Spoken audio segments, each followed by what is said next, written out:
এরপরের প্রশ্ন, জামাত চলাকালীন সময়ে নামাজে ইমামের কোনো ভুল হলে মুসল্লিরা যদি তাকবীর না দেয়, জামাত শেষে ভুল হওয়ার কথা না বলে, তাহলে নামাজ হবে কিনা?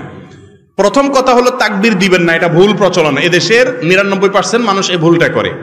সেটা হলো ইমামের কোনো ভুল হলে মুক্তাদিরা পিছন থেকে কি বলে তার ভুল ধরবে? লোকমা দিবে কি দিয়া?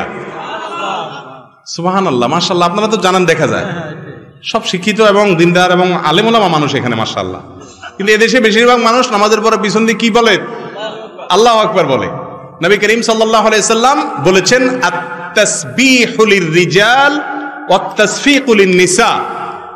ইমামের ভুল হলে পেছনে মুক্তাদি যদি মহিলা থাকে তাহলে এভাবে হাতে বাড়ি দিবে, মানে ইমাম সাহেবরে বুঝাবে যে ইমাম সাহেব বেলাইনে চলে যাচ্ছেন। কথা বুঝতে পারছেন? আর পুরুষ যদি থাকে তাহলে বলবে কি? সুবহানাল্লাহ। আমরা বলি কি? আল্লাহু আকবার। আল্লাহু আকবার হাদিসে নেই, হাদিসে আসছে কি? সুবহানাল্লাহ। এর আমলও খুব একটা চালু নেই আমাদের সমাজে, জানেই না মানুষ। এটা হলো প্রথম কথা। দ্বিতীয় কথা হলো, ইমাম সাহেবের ভুল হয়েছে, মুক্তাদিরাও লোকমা দেয় নাই, নামাজ শেষ হয়ে গেছে, এখন কি করবে? উত্তর হলো, দেখতে হবে ভুলটা কোন ধরনের। যদি ফরজ ভুল হয়ে থাকে, ফরজ তরক হয়, যেমন ইমাম 4 রাকাত 3 রাকাত পড়ে সালাম ফিরে ফেলেছে, তাহলে তো নামাজ আবার পড়তে হবে বা ওই রাকাত পড়তে হবে। আর যদি ওয়াজিবের ভুল হয় আর সবাই কেবলার দিকেই ফিরে থাকে, তখন স্মরণ হয়, তখনও যদি লোকমা দেয়, ইমাম সাহেব যদি কি করে? সুজদা দেয়, তাহলে নামাজ হয়ে যাবে। আর যদি হাঁটা চলা করে, কথাবার্তা বলে, তারপরে মনে হয়, তাহলে আবার নামাজ পড়তে হবে।